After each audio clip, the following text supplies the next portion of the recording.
Bismillahirrahmanirrahim. Assalamualaikum warahmatullahi wabarakatuh. Waalaikumsalam warahmatullahi wabarakatuh. Bismillahirrahmanirrahim. Wabihi nasta'inuhu ala umurid dunya waddin. Wassalatu wassalamu ala asyrafil anbiya'i wal mursalin wa ala alihi wa ashabihi ajma'in. Alhamdulillah, pada malam hari ini saya bisa bersilaturahim dengan Pak Afrizal. Assalamualaikum Pak Afrizal. Waalaikumsalam warahmatullahi wabarakatuh. Terima Gimana, Pak kasih. Taufik? Sehat-sehat? Alhamdulillah Pak. Kita ketemu itu sudah berapa kali ya? Waktu ada kegiatan BNPT di Sumatera Utara sekali. Pertama kali. Ya, Pertama itu ya. Pertama waktu observasi. Kemudian waktu kegiatan BNPT yang kedua ketemu. Kemudian ada kegiatan di Bogor, Pak. Ya. Ya, kegiatan di Bogor ketiga. Kemudian ada kegiatan di mana ya? Banten. Ada apa namanya? Mukernas di Banten. Mukernas di Banten. Iya, jadi saya mau ngobrol-ngobrol Pak Afrizal tentang Akpai. Latar belakang saya, kenapa saya menganggap penting sosok Pak Afrizal? Ya, yang pertama saya melihat di buku apa ADART, ini ada dua di tangan saya, ada buku tahun 2000 ADART tahun 2000 Panduan Kongres ketiga 2017, kemudian ada juga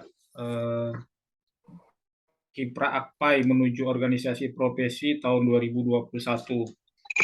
Tentu Pak Afrizal adalah sosok yang sangat penting ya di Akpai dari catatan-catatan sejarah saya.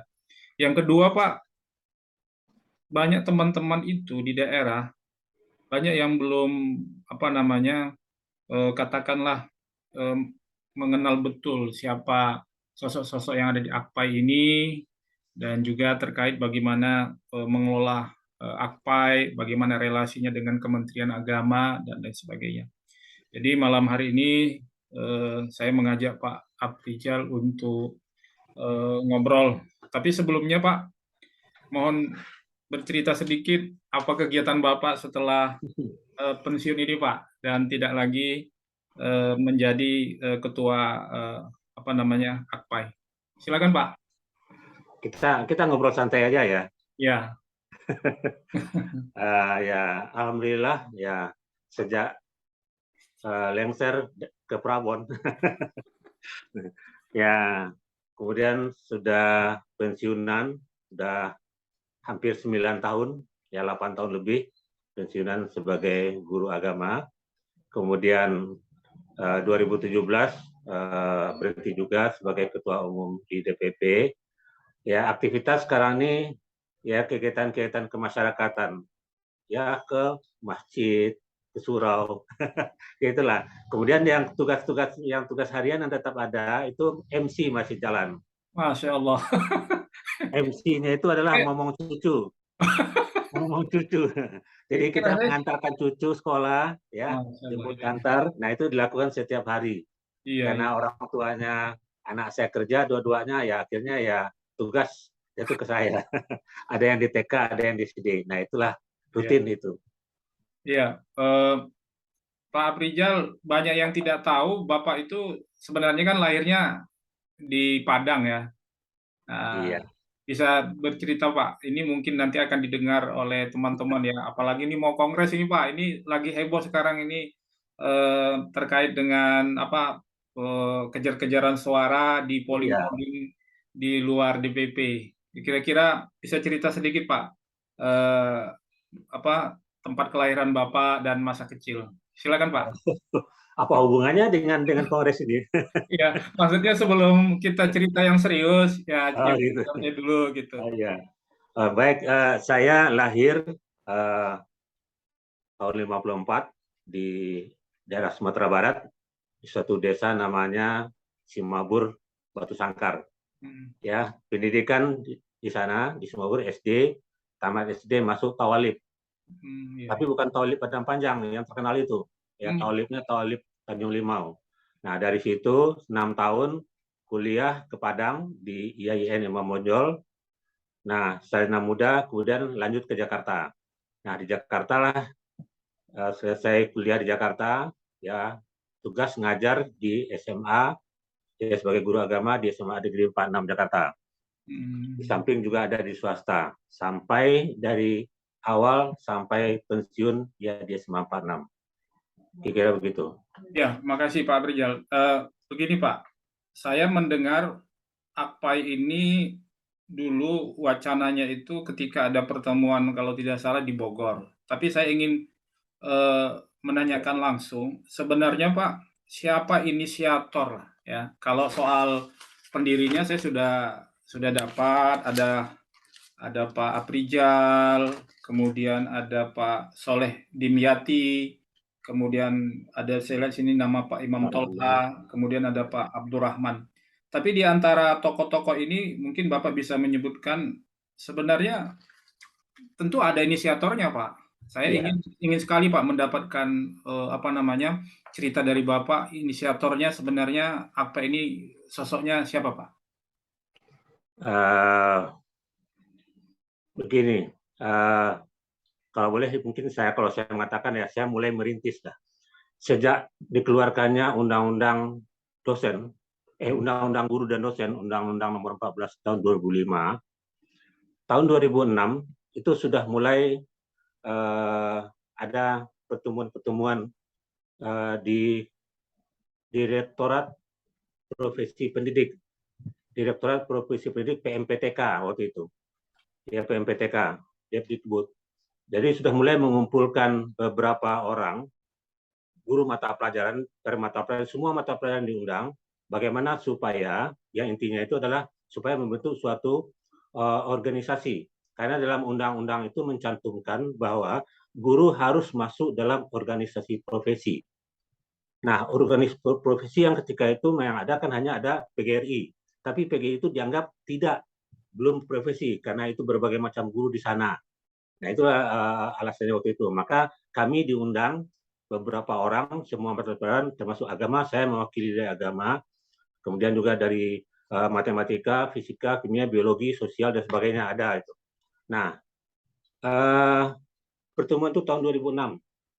Tahun 2006, tapi ada dua pendapat, apakah organisasi itu, yang mungkin akan kita namakan dengan asosiasi, itu apakah per mata pelajaran atau semua mata pelajaran. Ada dua pendapat. Yang pendapat yang banyak mengatakan ya semua mata pelajaran digabung kita jadi satu. Nah, saya tidak setuju per mata pelajaran. Kalau semua mata pelajaran sama saja dengan PGRI gitu, dikira. Nah, saya setuju dengan per mata pelajaran. Tapi tidak ada kata sepakat. 2 kali pertemuan diundang oleh Direktorat PMPTK, Dirjen PMPTK juga gagal, tidak ada juga. Nah, saya dari situ sudah mulai timbul keinginan saya bagaimana supaya kita guru agama ya per mata pelajaran itu, artinya ada organisasi ini per mata pelajaran, tidak tidak gabungan semuanya ini. Nah, kenapa berpikir begitu? Karena pada sebelum pertemuan itu, saya sudah melihat bahwa pertama kita sebagai guru agama tidak punya organisasi yang bisa menggabungkan semua Satuan. semua menyatukan itu. Yang ada kita kan punya MGMP dan KKG. Ya. KKG hanya ada di tingkat SD, MGMP di SMP, MGMP di SMA, SMGMP di SMA. Sehingga kita satu sama lain tidak saling mengenal. Padahal kita satu sama, yaitu guru agama. Gitu. Guru agama di sekolah umum. Nah, dari situ saya timbul desakan saya bagaimana supaya kita bisa membentuk suatu organisasi yang bisa menghimpun semua guru agama, mulai dari TK, tapi TK nggak terpikirkan waktu itu, SD, SMP, SMA, dan SMK. Nah, yang pertama. Nah, yang kedua, persoalannya ketika itu, masalahnya, kita juga belum punya organisasi yang ada sampai ke tingkat pusat. belum ada tingkat pusat. Kita hanya ada organisasi sampai di tingkat kabupaten kota atau paling tinggi sampai provinsi, yaitunya MGMP. MGMP itu yang ada resminya hanya sampai kabupaten kota. Jakarta sampai tingkat provinsi. Saya kebetulan ketua MGMP agama tingkat provinsi DKI waktu itu. Nah, di daerah tidak ada yang tingkat provinsi. Tapi yang jelas tidak ada organisasi yang menyatukan kita dari seluruh Indonesia yang tingkat nasional tidak ada. Nah, sementara itu di Kementerian Agama ketika itu masih nama Departemen Agama sudah ada Direktorat PAIS. Nah, Direktorat PAIS ini membawahi artinya apa ya, sebagai direktorat baru dia tidak punya mitra, belum ada ya. Kalau saya begini, salah satu di direktorat itu ada subdit namanya subdit kelembagaan. Ada subdit kelembagaan ketika itu. Nah, subdit kelembagaan kalau di madrasah, lembaganya jelas ada, yaitunya madrasah. Mulai dari madrasah ibtidaiyah, sanawiyah, aliyah, jelas kan punya Kementerian Agama. Nah, itulah lembaga yang diurus oleh Direktorat Madrasah. Tapi kalau Direktorat PAIS, subdit kelembagaannya dia nggak punya lembaga. Nah, yang ada yang diharapkan apa? Ya inilah dari guru agama ini MGMP. Nah, MGMP hanya ada di tingkat kabupaten kota dan sampai di tingkat provinsi. Sementara tingkat nasional tidak ada gitu. Nah, dari situ timbul keinginan bagaimana supaya kita membentuk suatu organisasi ya yang menghimpun suatu guru agama semuanya sampai ke tingkat pusat gitu. Nah, itu dua alasan. Yang kedua, ya sebelum itu saya juga punya masalah juga ketika ada suatu Permendiknas yang berisikan bahwa mata pelajaran agama ya tidak ada ujian sekolah. Tidak ada ujian sekolah untuk mata pelajaran agama. Kenapa? Karena mata pelajaran agama tidak termasuk dalam kelompok mata pelajaran IPTEK. Yang diujikan itu ada ujian nasional, ada ujian sekolah. Yang ujian nasional untuk mata pelajaran IPTEK, kemudian yang ujian sekolah juga IPTEK. Ya IPTEK itu, yang kelompok IPTEK. Sedangkan agama bukan kelompok IPTEK. Nah, terus siapa pengujinya? Itu adalah guru atau pendidik. Nah, ketika itu keluar permen itu, kami dari Kementerian Agama, dari direktur waktu itu dapat informasi, dapat suratnya itu. Nah, bicara dengan saya, beberapa orang teman, termasuk juga dari Bogor juga ketika itu, termasuk Pak Ijen, saya ingat waktu itu. Nah, bagaimana kita protes kira-kira? Sedangkan ujian sekolah saja, penghargaan anak-anak kepada mata pelajaran agama masih rendah, apalagi kalau tidak ada ujian sekolah. Nah, kalau dihilangkan nanti semakin dikhawatirkan nanti penghargaan orang semakin sepelekan orang lah, kira begitu. Nah, oleh karena itu dibuatlah surat. Buat surat. Kalau direktur membuat surat ke Menteri Pendidikan dan Menteri Agama, Menteri Pendidikan khususnya ya, nggak tepat lah gitu. Yeah. Apalagi sebagai terolah direktur pun juga nggak pantas rasanya, nggak enak gitu. Apalagi Kasubdit. Nah, kalau begitu siapa? Ya organisasi. Nah, kita nggak punya organisasi yang tingkat nasional itu tidak ada gitu. Yang ada hanya MGMP gitu.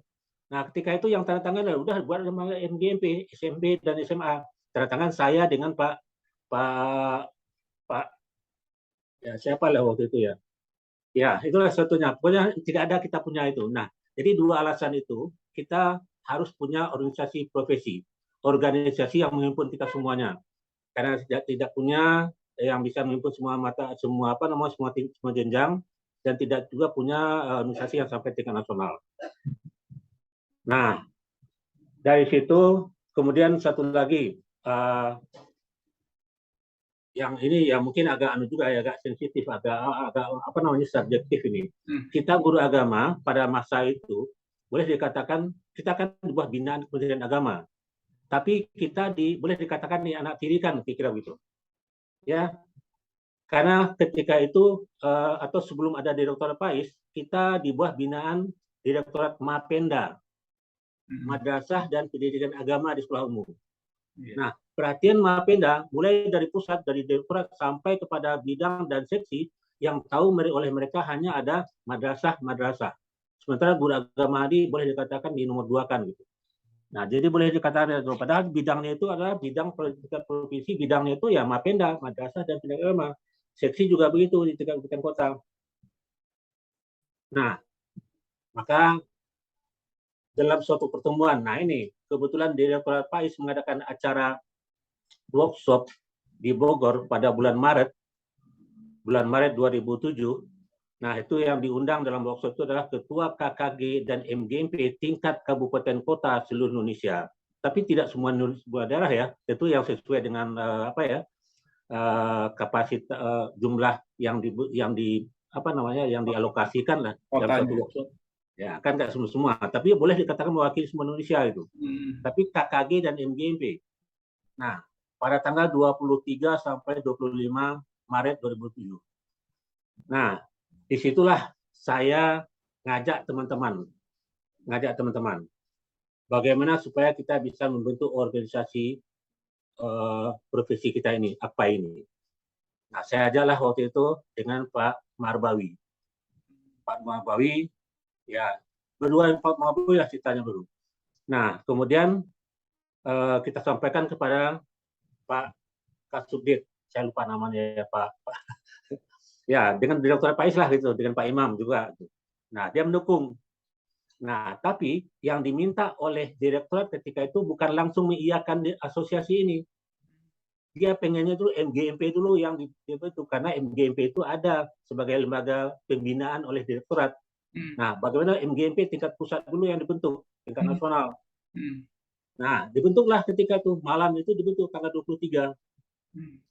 Begitulah ketua MGMP KKG tingkat nasional, ketuanya Pak Hamid.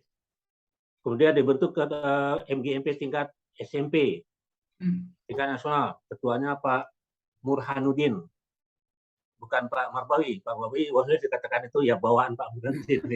Masih culun. Nah, ya. Jadi belum sebagai ketua waktu itu. Nah, kemudian SMA dan SMK digabung tingkat nasional, ketuanya Afrizal, saya sendiri.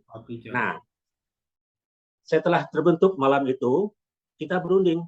Masing-masing kita ini perwakilan dari orang yang terbentuk tadi, kita berunding. Alhamdulillah kita sudah dibentuk tingkat nasional. Tapi pertama permasalahannya, ini dasarnya tidak kuat. Pembentukan pembentukan MGMP tingkat nasional itu tidak ada dasarnya. Tidak ada dasarnya, tidak ada. Regulasi. Yang kedua, bukan yang seperti ini yang kita harapkan. Karena yang MGMP masih terpisah-pisah, kita antara SD, SMP, SMA masih misah gitu. Yang pengennya kita yang seperti yang saya katakan tadi itu, kita bisa menyatukan kita antara SD, SMP, tidak ada lagi pemisah antara SD, SMP, kita sama guru agama gitu. Nah, kesepakatan kita beberapa orang itu, perwakilan dari KKG, SMP dan SMA, ya 3 orang, 4 orang, beberapa waktu itu. Nah, kemudian diajak juga beberapa perwakilannya, ya beberapa orang perwakilan. Nah, kita bentuk organisasi. Nah, sepakat kita beberapa orang nih. Jadi sepakat, saya sarankan namanya apa? Namanya asosiasi guru pendidikan agama Islam. Nah, kenapa saya menamakan itu, mengusulkan itu, karena sebelum kita menjelang kita ini dari Direktorat PMPTK tadi itu juga sudah membentuk mata pelajaran lain seperti ekonomi sudah terbentuk, biologi sudah terbentuk, maka sama-sama namanya itu adalah Asosiasi Guru Ekonomi. Maka saya usulkan untuk agama Asosiasi Guru Ekonomi Indonesia, AGEI, Asosiasi Guru Ekonomi ya Indonesia. Nah, untuk kita juga begitu, Asosiasi Guru Pendidikan Agama Islam Indonesia. Saya minta tambahkan Indonesia lagi, menyamakan dengan orang lain seperti itu. Nah, alhamdulillah setuju. Nah, setelah kita setuju beberapa orang ini, ya, maka kita baru besok harinya tanggal 24 kita sampaikan di forum.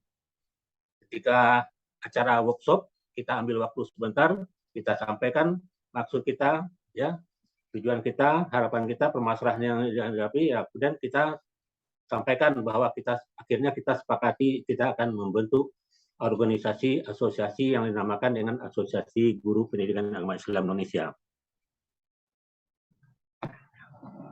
Nah, itu kita tetapkan jatuhnya pada tanggal 24. Sayangnya ya ketika itu kita tidak memikirkan bahwa apa yang kita bentuk itu sebesar ini, sehingga pada waktu itu tidak ada naskah deklarasi itu tidak ada.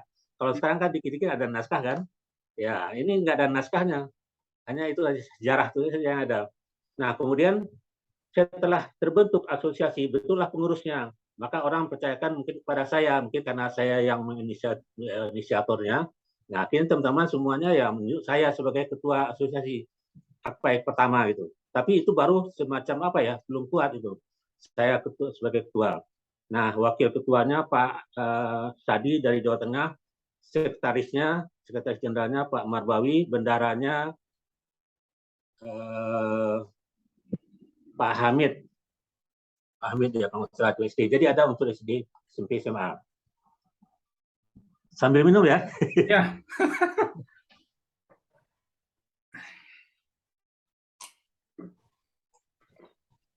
Jadi Pak Aprijal, saya menangkap ini kan merupakan apa namanya, bisa dikatakan apa ya, karena adanya undang-undang guru dan dosen ya. Iya. Itu berarti kan tahun 2015. 2005 undang-undangnya keluar, tapi mulai kita bergerak itu 2006. Oh iya, maaf, undang-undangnya 2005 ya. Ya, undang-undang 2005 ya. Nah, tapi di dalam undang-undang itu mungkin saya meralat ya. Guru bisa membuat perkumpulan, bukan kita harus membuat perkumpulan. Yang saya pahami di dalam undang-undang itu kan karena apa ya, spirit reformasi. Karena dulu kan ada cuma satu, yaitu PGRI aja. Nah, jadi karena ada PGRI, maka di dalam undang-undang itu diberi ruang kita untuk bisa membuat apa namanya, membuat perkumpulan. Kemudian saya melihat dari cerita Bapak tadi, itu kan merupakan sejarah lah ya, sejarah awal. Dan itu teman-teman banyak nggak tahu, Pak Aprijal. Saya pun kalau di sini kayaknya nggak ada ya. Iya. Nggak. Ya, nggak ada. Sebagian ya. ada. Iya. Nah, yang adanya mungkin nanti kalau sudah kita kongres. Jadi begini, kalau itu saya sambung ceritanya. Ya, setelah dibentuk pengurus Akpai, sudah dideklarasikan Akpai tanggal 24 Maret 2007, kita sebagai organisasi belum punya perangkat organisasi, belum punya ADRT, belum punya program, ya program yang hasil kesepakatan bersama belum ada, ya belum ada ADRT. Maka program utama ketika itu, ya saya sebagai ketua pejabat lah mungkin sementara ya, apa namanya itu ya sementara ya, pejabat sementara ke PJS lah itu, karena bukan hasil kongres itu kan. Nah, program saya sebagai ketua dan teman-teman waktu itu hanya satu, bagaimana supaya kita mengadakan kongres, kongres Akpai pertama gitu. Nah, itu programnya, supaya kita mengadakan kongres. Kalau sudah kongres apa? Dalam kongres itu nanti kita akan menetapkan ADRT, kemudian kita menyusun program, dan yang ketiga kita memilih pengurus DPP yang definitif, yang hasil kongres itu, supaya kuat. Gitu. Nah, alhamdulillah 5 bulan kemudian, pada bulan Maret kita dideklarasi, pada bulan Agustus 2000 tahun itu juga, ya kita bisa melaksanakan kongres pertama di Jakarta. Ya, dalam waktu hanya persiapan kita hanya berapa bulan itu, 5 bulan. Itu 5 bulan. Tentunya ya pelaksanaannya tidak seperti yang sekarang. Kenapa? Ya karena waktunya singkat, kemudian kita punya serba keterbatasan ketika itu. Nah, kita tentu butuh biaya, kongres butuh biaya. Ini biaya dari mana? Orang-orang datang itu semuanya itu biaya sendiri, peserta datang. Memang tidak semua kabupaten kota, tidak semua provinsi yang hadir. Yang hadir kalau nggak salah ketika itu ada 18 provinsi. 18 provinsi ya, atau ya. Ya kira-kira itu, tidak semua. Nah, kita juga begitu. Biaya pelaksanaan, ya kita nggak punya apa-apa. Akpai belum punya dana lah, belum punya uang lah. Kas masih kosong. Ya kan, uang dari mana gitu. Nah, itulah kita pandai-pandai teman-teman yang mencari uang. Ya, saya usahakan minta bantuan Kementerian Agama, ya Pak Marbawi yang usahakan dapat bantuan, ya lumayan lah bantu. Yang banyak bantuan itu adalah dari Direktorat Profesi Pendidik, Dirjen PMPTK. Ya, saya dapat bantuan dari PMPTK ketika itu 75 juta. 75 juta itu.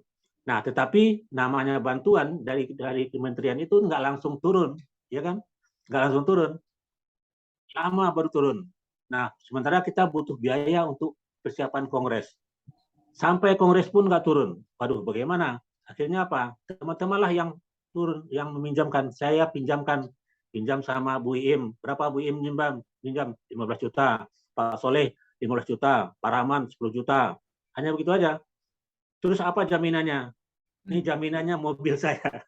Nah, ketika itu saya ya dapat apa ya, dapat mobil dari adik saya, mobil kantor ya, yang bisa dibeli murah gitu kan, mobil yang sudah dipakai. Nah, beli murah, udah dia bantu kan apa namanya itu ya, membelikannya melalui dia gitu. Nah, ini jaminannya mobil saya jual, bisa cukup untuk membayar mobil teman-teman itu. Nah, ya, tapi teman-teman percaya, akhirnya dipinjamkan, ya alhamdulillah. Tapi pada waktu sampai apa namanya, kongres itu berlangsung, itu uang juga belum turun. 10 hari setelah kongres selesai baru turun. Nah, tapi ya itu masalah lain ya. Tapi yang jelas kongres kita ketika itu alhamdulillah kongres berjalan dengan lancar, dengan baik, ya, karena dibantu juga oleh Pemda DKI. Tempatnya kita kongres di tempat di gedung utama, gedung apa namanya itu ya. Itu ada di sana, kalau ada di buku itu. Nah, itu yang di gedung itu. Nah, itu dibantu ya Di kita. kantor apa? Di kantor Gubernur DKI Ya, Jakarta. Gubernur DKI ya. Tapi itu apa ya? Balai Agung namanya, Balai Agung DKI Jakarta. Ya, Balai Agung Pemda. Balai Agung Pemda DKI. Nah, itu tahun 2007 pada bulan Agustus. Iya. Ya, bulan Agustus. Nah, itu alhamdulillah dihadiri oleh guru-guru agama yang belum ada apa namanya? DPW, DPD belum ada itu. Kalau boleh tahu Pak, yang dulu perwakilan dari provinsi mana aja Pak? Yang ingat saya, provinsinya yang hadir ya DKI Jakarta, Banten, Jawa Barat, Kalimantan, Riau, Kalimantan Selatan ya, Riau, Sulawesi Tengah, kemudian saya sudah mulai lupa. Jawa Timur, Jawa Timur, bentar. Jawa Tengah. Jawa Tengah ya, Jawa Tengah betul. Jawa Tengah ada. Justru yang pertama tuh Jawa Tengah hadir, pada waktu pertama Jawa Tengah hadir. Pak Hasan sudah termasuk pengurus waktu itu yang pertama itu. Oh. Hadir. Pak Hasan ya, sebelum kongres ya, sebelum kongres itu sudah masuk juga Jawa Tengah hadir Pak Hasan. Jawa Timur, Jawa Tengah, Sumatera Utara saya belum lihat ya, yang tempat kampungnya Pak Taufik ya, belum ketika itu yang pertama. Iya. Pak Aprijal, tadi kalau saya lihat kan sebenarnya terbentuknya asosiasi ini kan karena memang bisa dikatakan untuk mengakselerasi tuntutan yang ada di undang-undang itu tadi ya. Lalu kemudian saya mundur sedikit, pada waktu itu kan Bapak diundang, ya kan? Bapak diundang itu mewakili apa ya, pengurus MGMP DKI. MGMP Agama DKI. Ketua ya. Iya. Ketua, jadi mungkin kan karena lebih dekat dengan pusat ya komunikasi. Ya, jadi yang diundang hanya orang-orang DKI. Ya, jadi dari situ kan bisa dikatakan itu bisa dibilang sebenarnya embrio atau keinginan untuk membentuk satu asosiasi kan. Lalu kemudian di dalam perjalanannya sebenarnya kan bisa dikatakan dari pihak Kementerian Agama itu kan inginnya dia penguatannya di MGMP itu sebenarnya dibentuk. Cuma persoalan memang terbentuk di regulasi kan. Nah, terbentuknya di regulasi dan lain sebagainya. Nah, lalu itu ya Pak. Yang kedua mungkin obrolan kita ini mungkin bisa jadi sejarah lah ya bagi teman-teman bahwa bagaimana perjuangan terutama Pak Aprijal ya. Kira-kira saya mau tahu sosok yang paling katakanlah kontribusinya lah ya. Tentu kan Pak Aprijal, kemudian ada Pak Saleh, Pak Rahman. Iya, Pak Rahman, Pak Saleh, kemudian tentu Pak yang sekarang Pak Pak Ketua Umum kita, Marbawi. kemudian ada Bu Iim. Apakah ada lagi Pak nama-nama lain yang di memori Bapak itu memberikan kontribusi yang besar terhadap sejarah awal AKPAI itu, Pak? Ada seperti dari unsur SD itu malah belum dimasukkan dalam akte notarisnya. Ketinggalan itu, yaitu Pak Hamid almarhum. Oh, Pak Hamid, iya. SD. Jadi kita semua itu ketika sudah terbentuk tadi KKG, MGMP tingkat nasional, itu kan semua jenjang sudah ada. Nah, itu ada perwakilannya.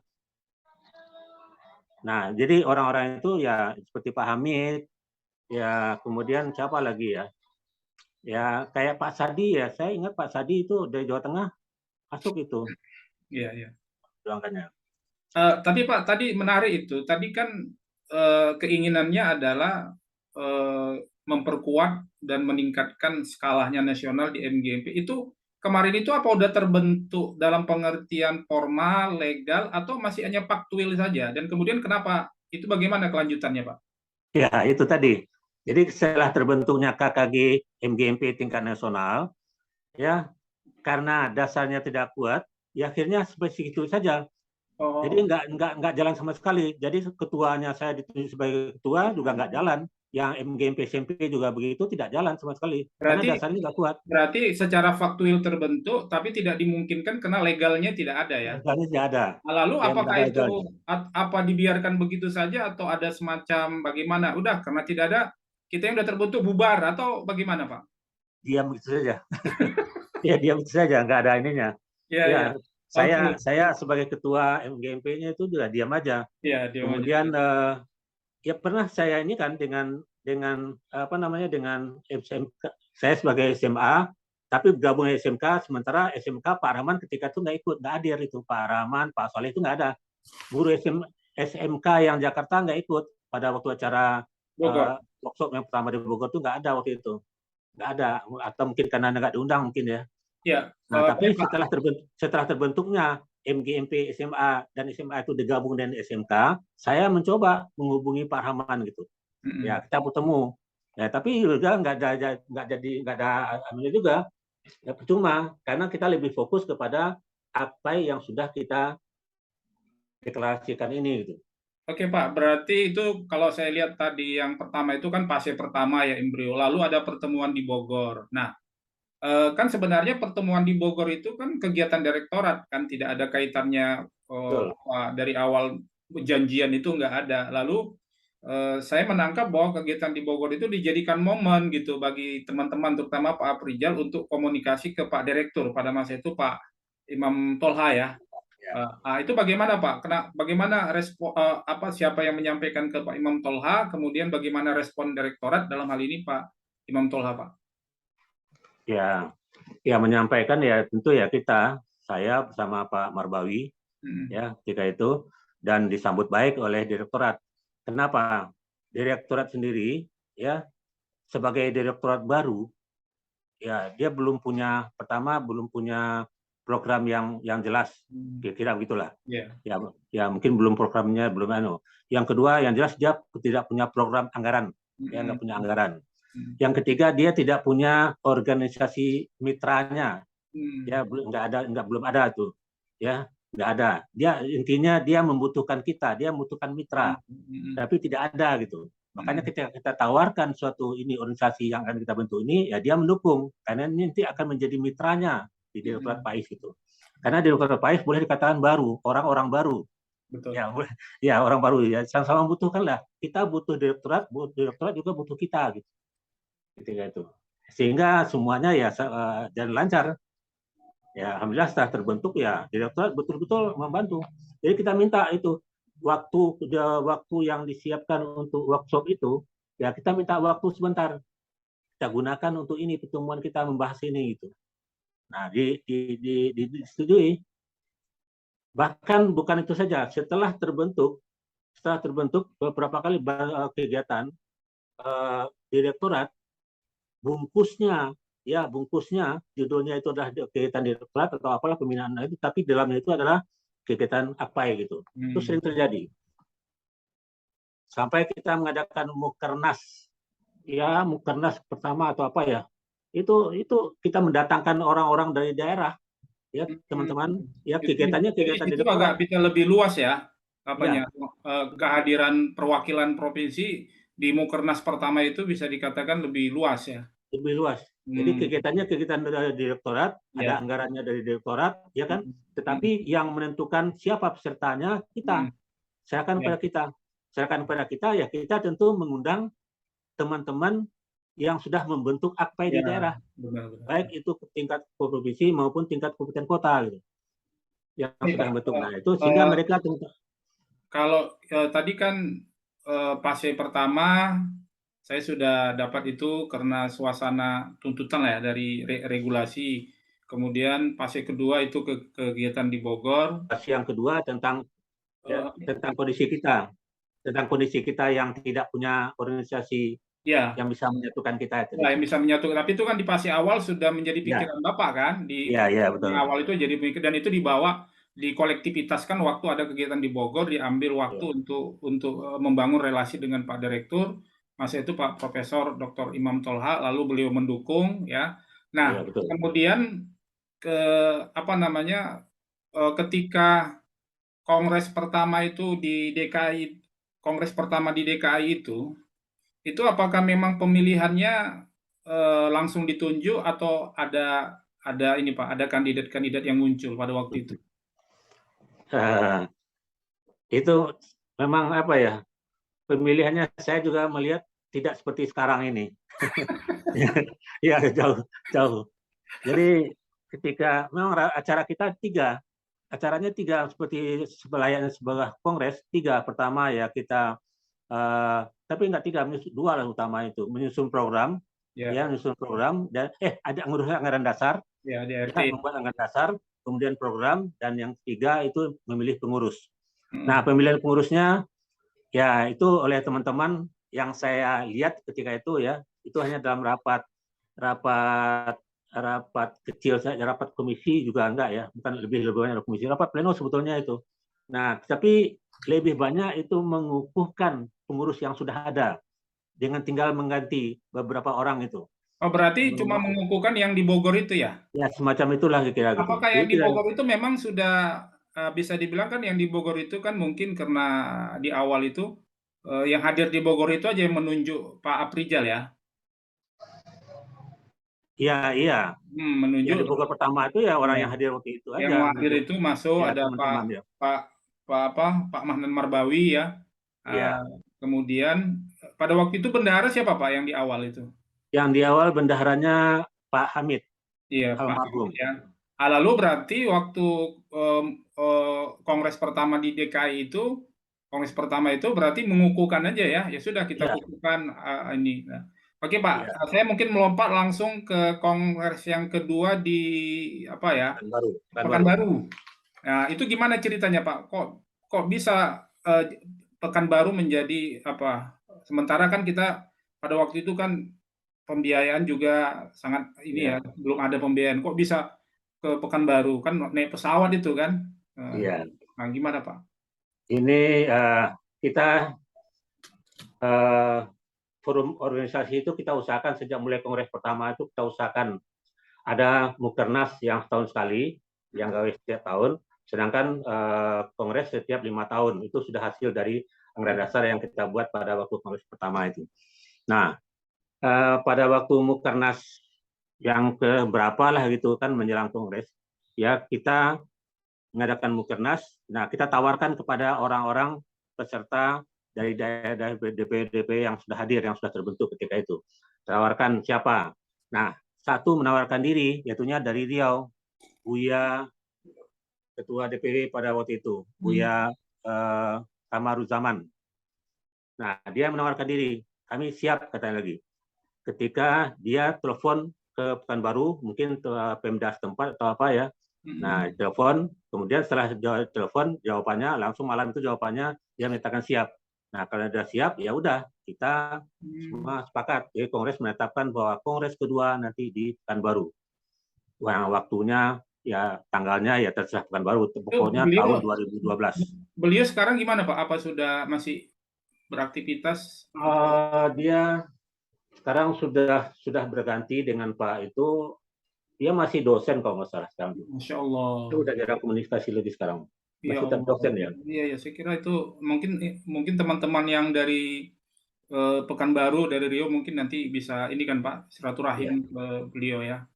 Saya kira. Oke Pak, berarti eh, apakah ketika di Pekanbaru itu Pak dinamika pemilihan itu bagaimana? Apa ada kandidat lain yang muncul di samping Pak Aprijal? Silakan Pak. Eh, Sebetulnya pada waktu di Pekanbaru itu saya sudah tidak lagi. Saya pengen digantikan oleh eh, apa namanya pengganti. Ya siapa yang akan maju silahkan itu. Jadi saya pada waktu itu sudah mau mundur itu.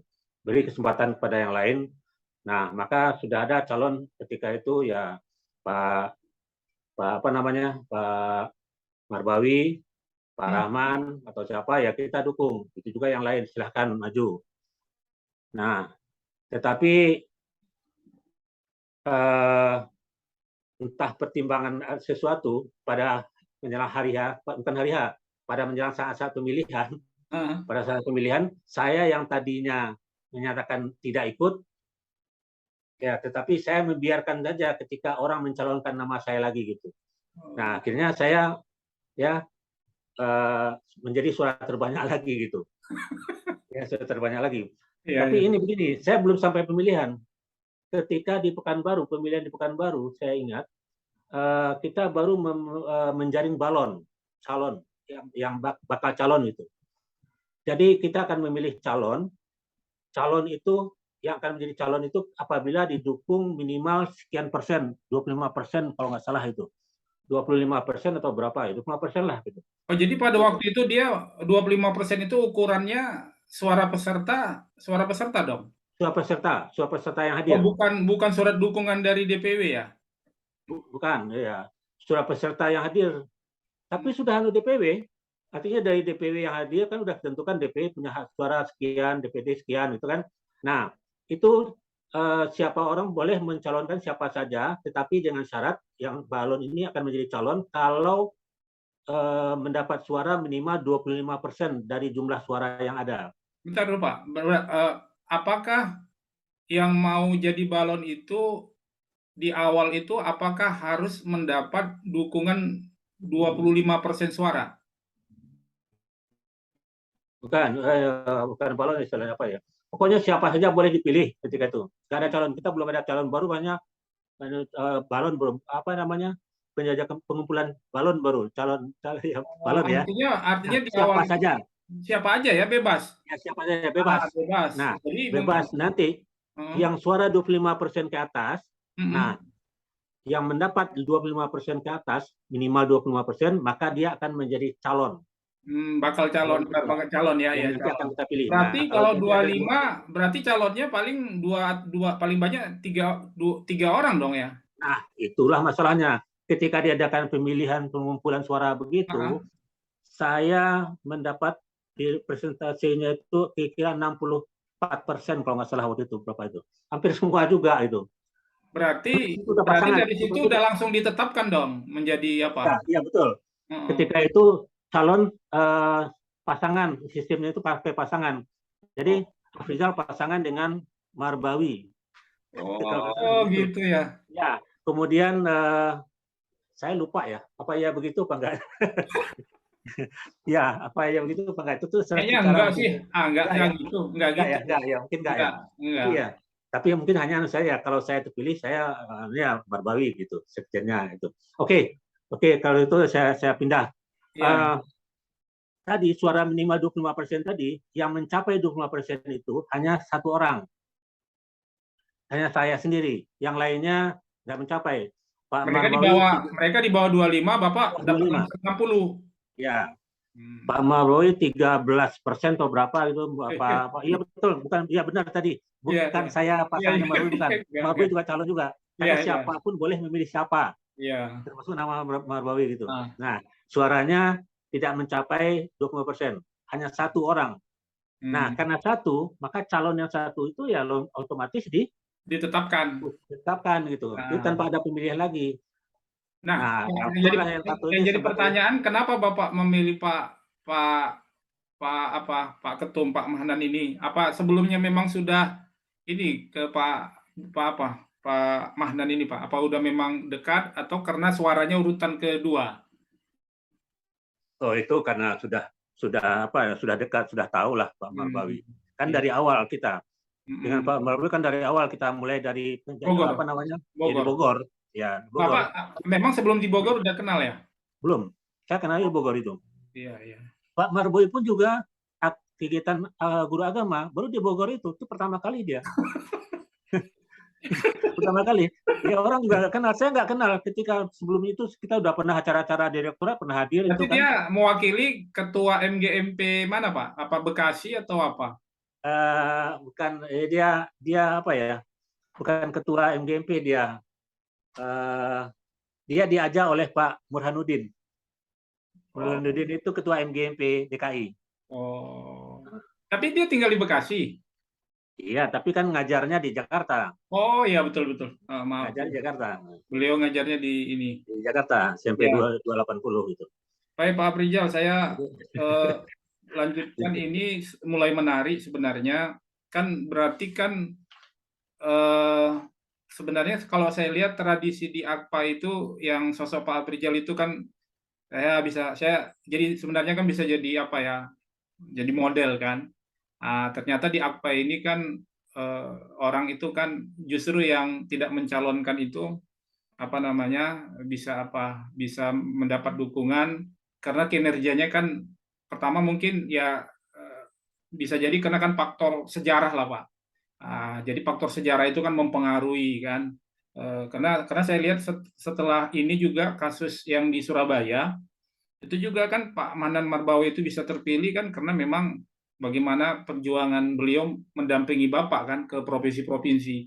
Pada waktu itu kan turun langsung. Jadi tentu setelah Pak Afrizal tidak di ketua lagi, tentu kan orang mengenal Pak apa Pak Pak Bawi. Manan, ya Pak Manan Marbawi dan saya juga di situ bertemu kan dengan beliau dan kemudian setelah itu beberapa kali lagi pertemuan. Eh, Tapi terus terang sejak dari Pekanbaru, ya hmm, paling tidak sejak dari Pekanbaru, itu boleh dikatakan ya Pak Marbawi itu sudah apa namanya sudah menjalankan tugas-tugas sebagai ketua gitu. Karena tadinya mau saya serahkan itu kepada beliau, tapi ya dapat tantangan dari teman-teman nggak usah jangan dulu ya. Dan saya meminta beliau supaya beliau lah yang meneruskan gitu. Nah, oh, jadi dia sudah siap, dia menjalankan tugas-tugas ketua itu lebih banyak tangan di tangan dia gitu. Saya tinggal ya apa ya, ya, tinggal karena tinggal dari awal kan Bapak sebenarnya kan tidak ada katakan dalam tanda kutip kan ambisi kan, tidak ada ya. ambisi untuk situ. Jadi apa namanya dengan hadirnya Pak Manan Marbawi ya itu mungkin jadi bisa dilihat kan kalau saya melihat sosok antara Bapak dengan Pak Manan itu kan ibaratnya orang tua dengan anak ya kalau boleh ya. Yang satunya masih energik ya Pak Manan itu kan beliau luar biasa energik sementara Bapak sifatnya lebih mengayomi kan. Jadi sehingga dua sosok ini saya kira dibutuhkan kan. Sekarang saya melompat begini Pak. Memang pada masa itu kan kita belum COVID Pak.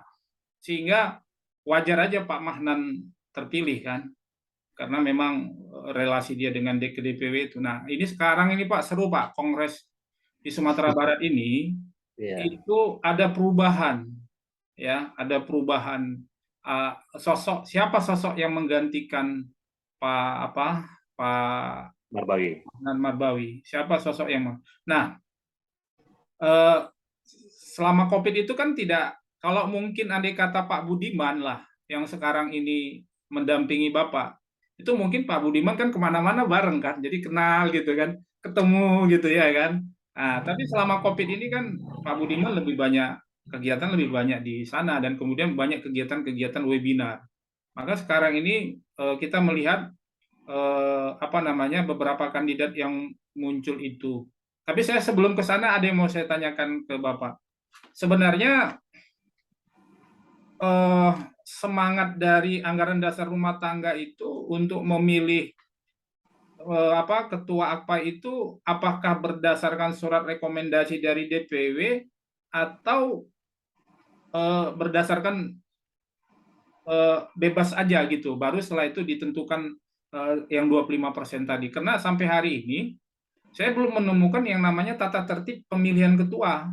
Tapi kalau dia syarat untuk jadi pengurus memang ada. Kan pengurus itu kan bisa luas, dia bisa DPP, bisa DPC, DPW, DPD kan. Tapi untuk kriteria ketua umumnya itu saya belum ada tata tertibnya, Pak. Bagaimana, Pak? Komentar Bapak terkait mekanisme untuk mencalonkan siapa yang berhak untuk dicalonkan sebagai ketua umum.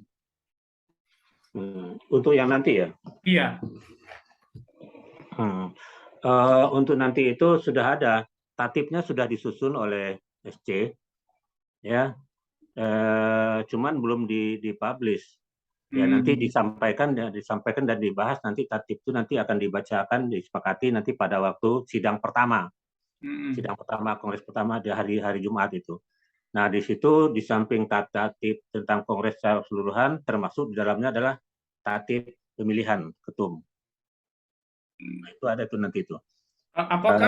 Apakah itu berdasarkan surat rekomendasi dukungan 5 DPW atau 7 DPW, Pak? Atau bebas aja dulu siapa yang, kalau bebas saya kira kan tidak apa lagi sekarang ini ya. Artinya kan harus ada basis dukung bukti, ya kan? Kan harus ada bukti. Kalau bebas saja siapa aja kan bisa kan. Jadi harus ada kan basis bukti dukungan itu bagaimana formatnya? Basis bukti dukungan itu.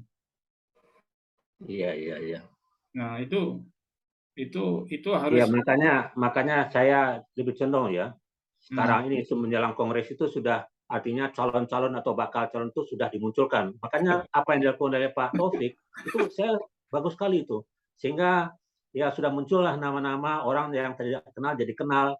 Nah, sehingga nanti ya pada saat pemilihan dia sudah punya. Jadi nanti saya kira Pak mungkin perlu nanti diatur di dalam kongres itu adanya semacam penjaringan bakal calon sebelum kongres. Jadi ada penjaringan dulu.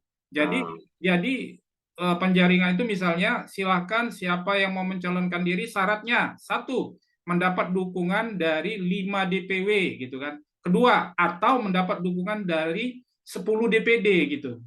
Jadi enggak, karena gini, kalau dia hanya DPW aja nanti terkesan elitis. Jadi orang-orang yang posisinya di DPW aja punya potensi untuk memimpin apa ini. Tapi kalau juga DPD, tapi dia bisa dapat dukungan 10 DPD, itu yang setahu saya lah pengalaman prinsip-prinsip apa itu tadi, mekanisme itu, dan itu belum saya apakan. Kalau memang yang Bapak bilang ada, ya kemungkinan nanti mungkin seingat saya waktu kasus di Surabaya itu ada surat apa Pak? Dukungan dari DPW.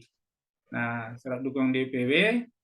Lalu pada waktu itu seingat saya muncullah Pak Kamaludin, kemudian Pak Mahnan Marbawi, kemudian Pak Rahman kalau nggak salah, kemudian Pak Endang.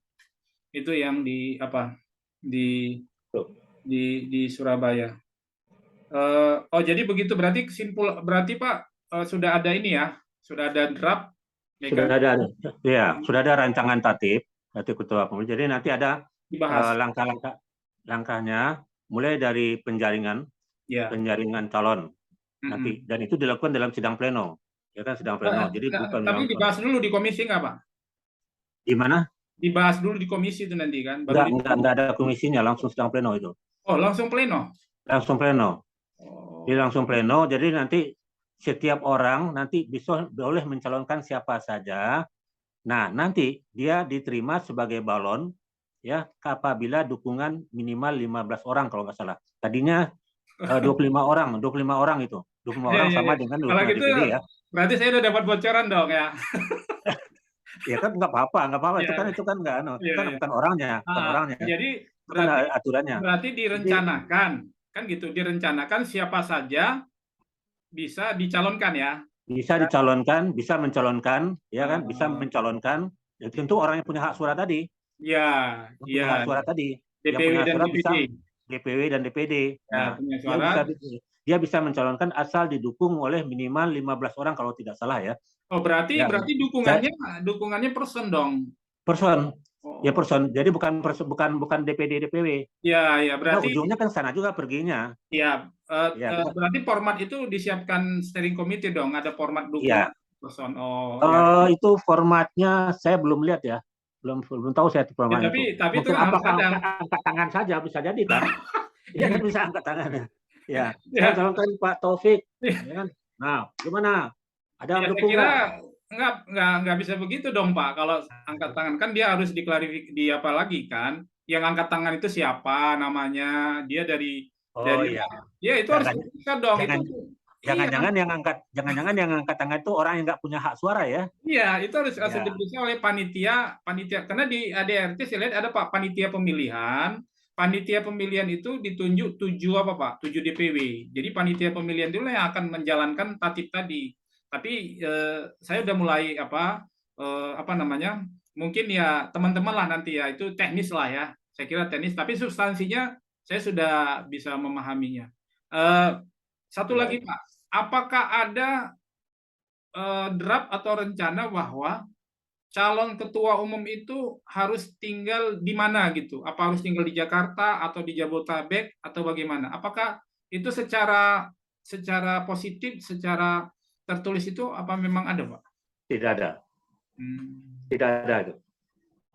tidak ada Jadi ya. boleh saja ya di luar Jakarta. Hmm, Kalau saya berpikir ya saya pribadi ya pemikiran saya ya boleh saja ketua nggak mesti Jakarta ataupun Jabodetabek, di luar Jakarta Jabodetabek juga boleh. Tapi di dalam draft draft tatip yang dibentuk steering committee itu memang tidak ada Tidak rumusan ada, itu. Ya? Oh, tidak ada. jadi dia bersifat lebih kebijakan politik aja ya di apa namanya kebijakan politik tidak tertulis ya. Ya. Iya, iya. Baik Pak, berikutnya. Dan calon-calon yang muncul ini kan juga banyak yang yang dianukan oleh Pak Taufik ini banyak kan di luar Jakarta itu. Ya, Ya, jadi itu saya sekedar menguatkan aja Pak. Sebenarnya kan udah ada polling pertama dan ada polling kedua. Lalu saya lihat polling pertama itu hasilnya saya tidak melihat tercermin realitas dinamika yang ada di suara-suara DPW. Nah, itu saya lihat. Jadi banyak nama-nama yang mereka itu ada panggung di DPP, tapi di polling itu tidak ada. Baik polling pertama maupun polling kedua. Lalu saya buatlah polling ketiga. Dan polling saya itu sifatnya terbuka, Google Form. Saya tidak menetapkan nama. Saya tidak menetapkan nama, jadi siapa aja bisa mencalonkan. Nah, tetapi di dalam polling saya itu juga ternyata tidak sama saja, ya. Misalnya nama orang-orang seperti Pak Atita Pipin itu tidak ada. Tidak ada di polling pertama Pak Ati tidak ada, di polling kedua tidak ada, di polling ketiga tidak ada. Kemudian siapa lagi? Ada beberapa nama lah gitu. Ini sebagai contoh saja. Nah, lalu saya membuat polling saya yang ketiga itu sebagai referensi, Pak.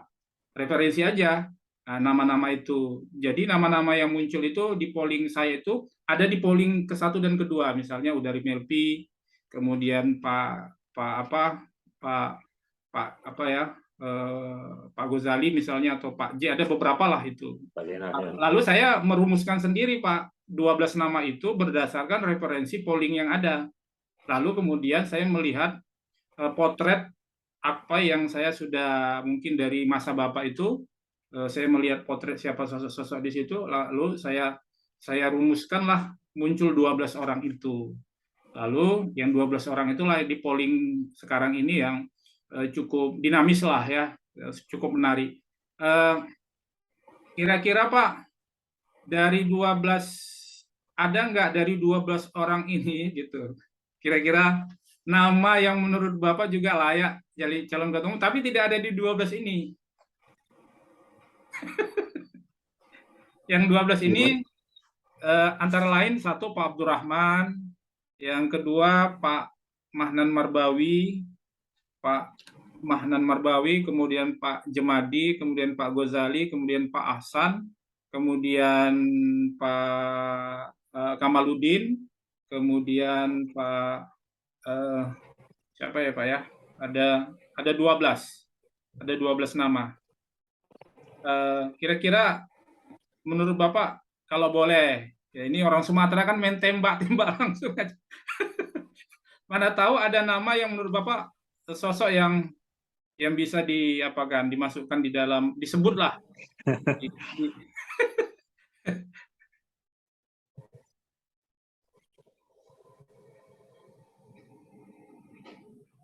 Kenapa nih? Eh, apa cukup Putus ya mungkin, suaranya? Pak? Apa ada Pak nama-nama lain di 12 nama itu yang Ya. menurut Bapak potensial juga untuk kita sebutkan? Karena kan, Terganggu suaranya. Terganggu suaranya. ya bentar, saya ulangi Pak ya. Halo, dengar Pak suara saya? Halo? Ya. Ya, Kedengar? ada terganggu, terganggu. Ganggu ya? Bentar Pak. Ya, kedengaran diputus-putus. Ya, kita Putus-putus. kita tunggu Pak beberapa detik lagi, mungkin jaringan. Ya, Sinyal namanya ya. satu Pak Jaringan. Abdurrahman. Ya, Pak ya udah. Abdurrahman, Ya, Pak ya oke. Abdurrahman, Pak Abdurrahman, Pak Ahmad Budiman, Pak Atita Pipin, Pak Budi Mulia, Pak Endang Zainal, Pak Kamaluddin, Pak Mahnan Marbawi, Pak Muhammad Ghazali, Pak Muhammad Ahsan, Pak Muhammad Jemadi, Pak Mustahdi, dan terakhir yang ke-12 Pak Rimelpi. Menurut Bapak, kalau boleh, mana tahu, bisa nggak Bapak sebutkan ada nama lain di luar 12 nama ini yang potensial? Yang potensial, Pak. Ya. Kalau 12 nama itu saya melihat dulu yang 12 ini. 12 itu ya artinya dia memang potensi 12 nama ini. Tentu masing-masing orang ini punya kelebihan dan kekurangannya. Iya. Ya. Ya, dan dukungan nanti juga begitu. Ya, dukungannya juga tentu nanti ada yang lebih mendukung ke satu, ke kiri, ada yang ke kanan, ada yang ke atas. Ya pasti ada lah, karena apa ya? Karena kelebihan dan kekurangan tadi.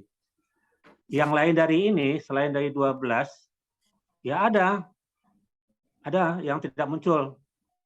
Seperti itu teman kita dari Deli Serdang, Ahmad Taufik Nasution, kenapa nggak muncul itu?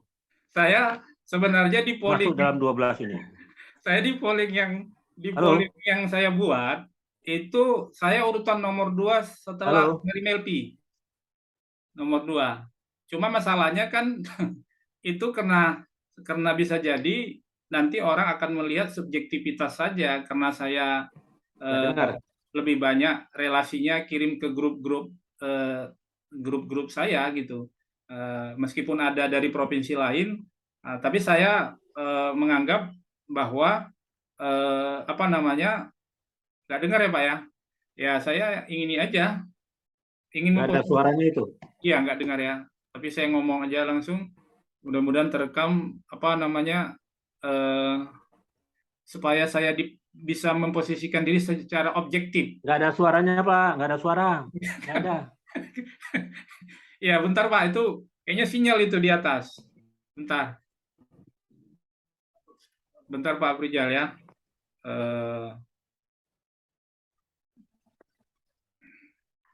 Ini apa?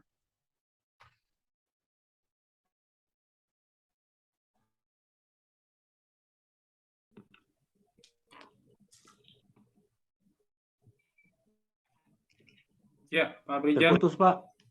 Oke. Topik. Oke, lanjut Pak. Dengar suara saya Pak?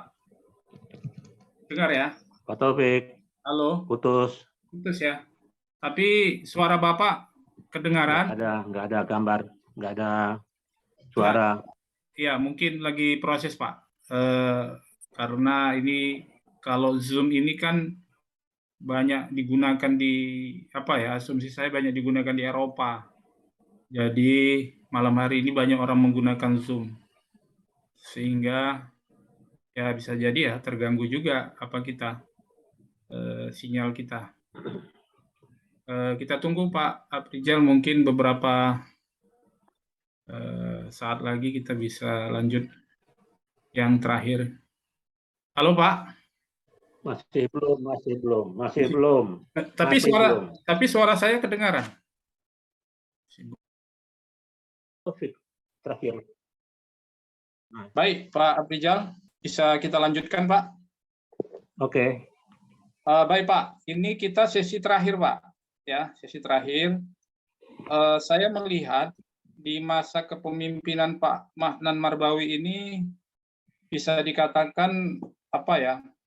Ya sebenarnya bukan hanya Pak Mahnan ya, di sana ada tim lah ya, ada Pak Ahsan yang cukup mendukung pengelolaan KTAV digital itu kan memberi impact yang cukup besar Pak ya terhadap infrastruktur database lah. Kemudian Bu Iim ya, saya kira Bu Iim itu luar biasa Pak ya, pengorbanan beliau ya, yang itu udah bahagian lah dari kehidupan sehari-hari. Kemudian ada Pak Budiman yang cukup profesional ya dalam mengelola dan melayani ini. Jadi saya melihat tim ini sudah membangun infrastruktur Pak. Jadi ada sekitar 100.000 lebih ya database di KTAP digital. Ya, mudah-mudahan kita bisa mencapai 150.000 ya. Saya belum update apakah sudah tercapai itu yang 150.000. Nah, kemudian infrastruktur itu ya terutama KTAP digital, kemudian DPW dan DPD. Dan di Sumatera juga orang itu Pak kalau ngomong Akpai itu orang kalau ketemu saya dia bilang dia ngomong 1 tahun yang lalu ya, Akpai itu lagi naik daun gitu. Ya pengertiannya Akpai lagi naik daun itu orang di mana-mana guru-guru itu mendengarkan kata Akpai. Ya, jadi dan sekarang ini dengan adanya kongres ini saya mencoba Pak ya mencoba untuk memeriahkan bagaimana teman-teman ini sebenarnya ada yang potensial tapi dia enggan untuk memperkenalkan dirinya. Nah, maka saya berinisiatif, tidak ada kaitan dengan kebijakan DPP, jadi saya berinisiatif untuk membuat polling dan mensosialisasikan 12 nama. Tadi terpotong, nama saya memang muncul, tapi saya ingin polling saya ini objektif dan independen, maka nama saya itu tidak saya cantumkan. Nah, itu bahagian dari niat awal saya memang untuk melakukan edukasi teman-teman. Nah, saya ingin bertanya Pak, pertanyaan terakhir, bagaimana harapan Bapak tentang kepemimpinan ini, terutama ketua yang akan terpilih untuk 2022 dan 2027. Silakan Pak. Ya. Yang jelas selama periode ketiga ini di bawah pimpinan Pak Marbawi, ya saya merasa senang sekali, kita bangga kemajuan Akpai begitu pesatnya, ya majunya dalam segala hal, karena ditunjang dibantu oleh teman-teman yang hebat-hebat lah gitu, termasuk salah satunya ya Pak Taufik, ya dengan kegiatan-kegiatannya, ya makanya kalau tadi dikatakan bahwa Akpai naik daun itu ya tidak terlepas dari apa yang Pak Taufik lakukan di Medan khususnya Sumatera Utara.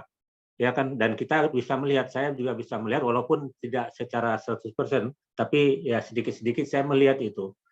Jadi bagaimana aktivitas Pak Taufik ya dan juga dianukan di media massa juga ada muncul.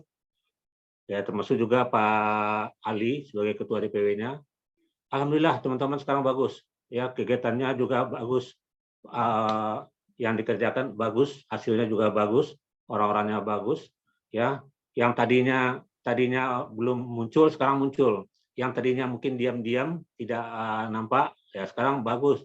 Kayak Pak Ahsan itu sudah dari awal sudah ada, tapi ketika itu belum muncul, belum aktif lah gitu. Nah tapi sejak periode ketiga ini ya bagus sekali, sehingga Akpai digital ya bisa berkembang dengan bagusnya. Untuk ke depan ya,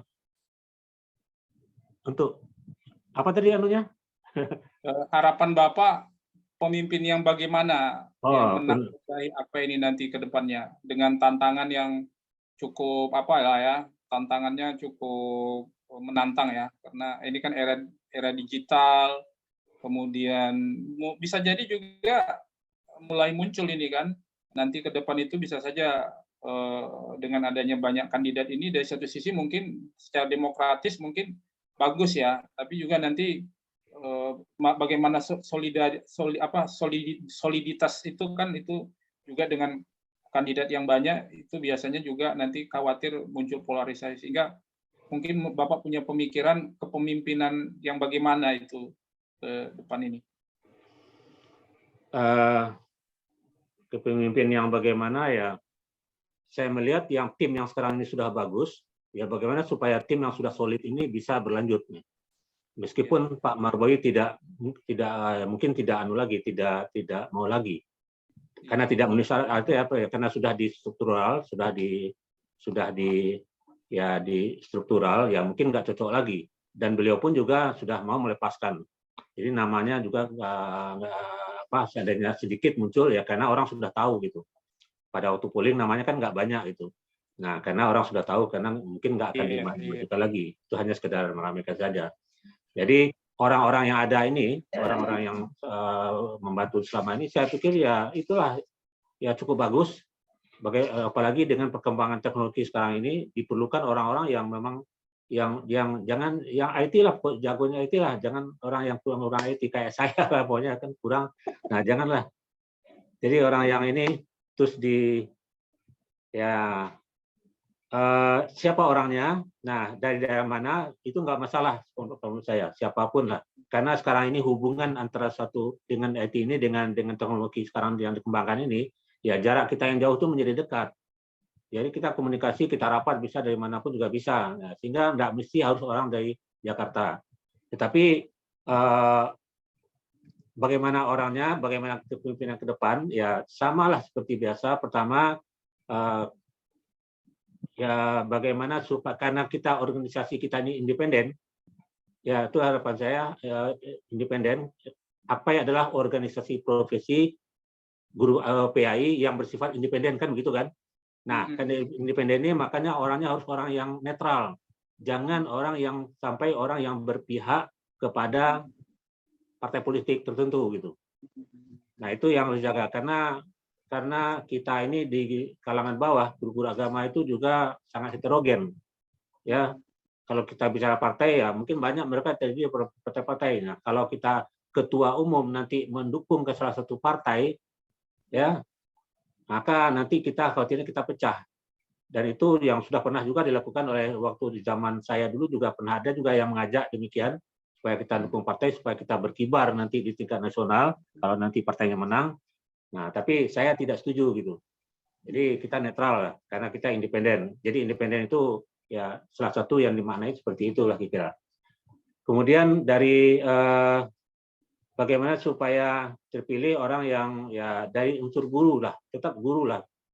Ya guru itu bisa guru yang jadi pengawas, guru yang jadi kepala sekolah, itu ya guru juga itu. Ya karena apa? Karena AKPAI adalah organisasi profesi guru PAI yang didirikan dan diurus oleh guru PAI sendiri, kan begitu. Didirikan dan diurus. Jadi yang mendirikan kita guru-guru, dan yang mengurusnya juga guru-guru. Paling tidak tentunya ketuanya gitu. Ya, jelas ketuanya. Nah, kemudian yang ketiga, yang akan memimpin nanti ya orang yang mampu komunikasinya bagus gitu. Yang sudah ada sekarang sudah bagus. Nah, tapi ya dari sekian yang ada calon-calon yang dimunculkan oleh Pak Taufik, ya ini ada perbedaan. Ada orang bisa komunikasi ke atas, ke bawah, ya sesama ke bawah bisa bagus, ke atas untuk melakukan pendekatan-pendekatan bagus supaya program kita bisa jalan. Nah, itu kan tergantung kemampuan komunikasi gitu. Nah, ini kalau bisa ya dipilihlah orang yang kemampuan komunikasinya bagus itu. Nah, yang ketiga, yang berikutnya ya IT-nya, yang ngertilah itu. Atau paling tidak, ya ini bisa dikembangkan. Jangan sampai pergantian pengurus, nanti pergantian ketua, nanti kemajuan yang sudah begitu majunya tentang digital ini, nanti mundur ya. Jangan sampai terjadilah gitu.